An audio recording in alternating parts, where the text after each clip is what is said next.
Welcome to the Operaneum. We turn dry plants into vivid productions.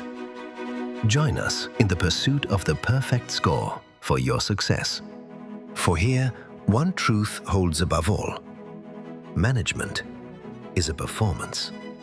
Curtain up for new perspectives. Who sings?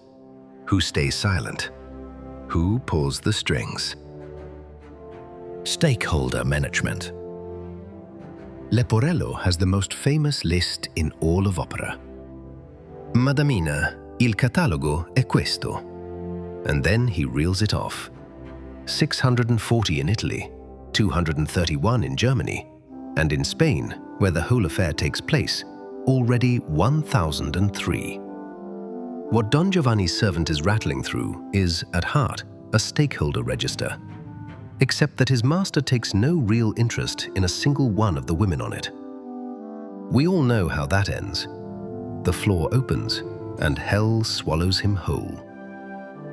The parallel to project management is more direct than one might like.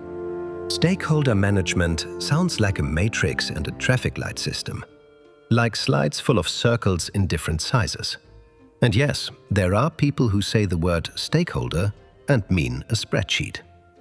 I mean something else. I mean the art of knowing who needs which voice in which moment, and who is better off staying quiet. In opera, that is a question of staging.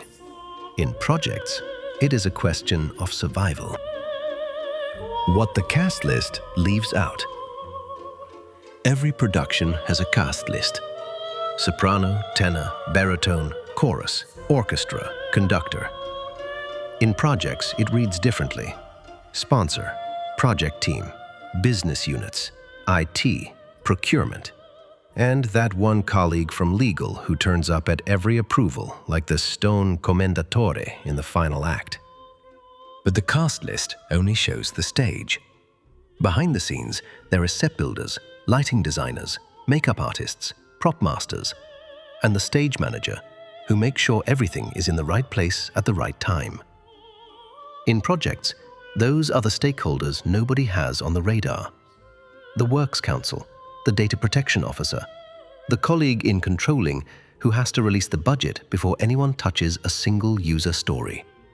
I once led a project where we informed the Works Council only after the pilot was already running.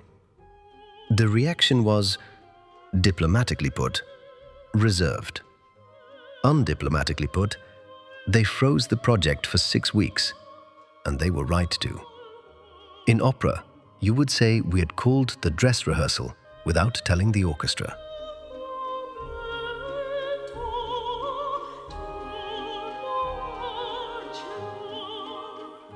"20 premieres, 1 orchestra."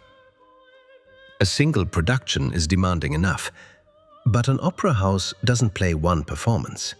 It plays a whole season. And a season means the same stage, the same orchestra, the same workshops, but 20 different productions, all competing for resources, rehearsal time, and attention. That is program management.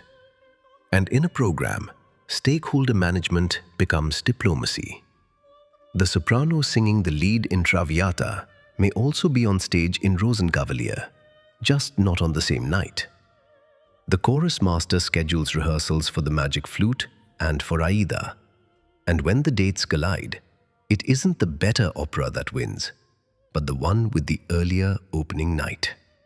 In program work, the most important stakeholders aren't the loudest. They are the most shared. The business unit expected to staff 3 projects at once.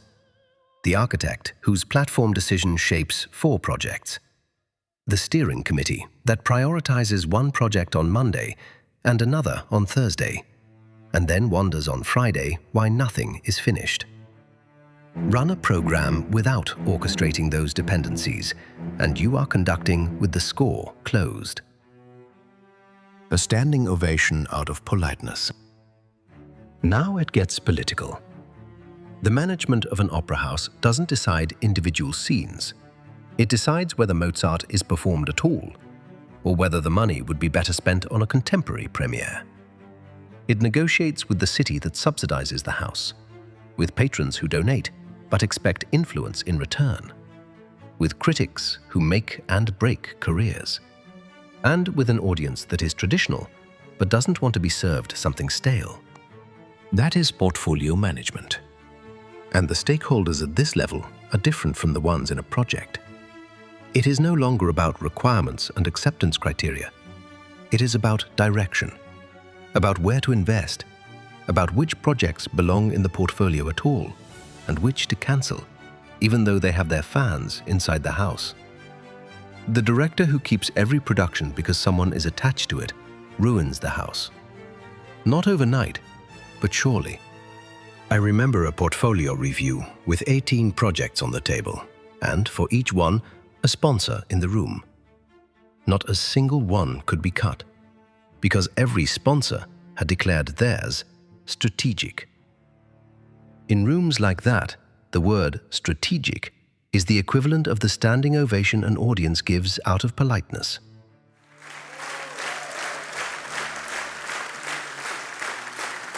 Everyone is on their feet, and nobody knows quite what for. Twice burned, twice back.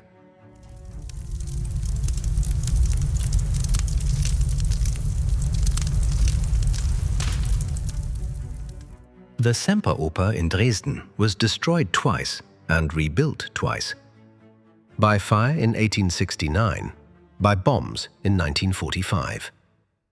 Both times the same question hung in the air. Is it worth rebuilding? Both times the answer was a decision that reached far beyond architecture. It was a statement about what should remain. Turnaround management is the opera house after the fire. The stakeholder landscape shifts radically. Suddenly, the people at the table aren't the ones discussing the season's program, but the ones deciding whether the stage survives at all. Creditors, supervisory boards, shareholders, sometimes an insolvency administrator. The former stakeholders, units, teams, employees, become affected parties whose interests must be heard, but who no longer set the tempo. To steer a turnaround, you need the ear of a conductor who has to bring an out-of-tune orchestra back into sound. It begins by hearing the voices one by one, not the ones playing loudest, but the ones playing in tune. And it takes the nerve to bring the voices that no longer fit the score, gently but clearly, to silence.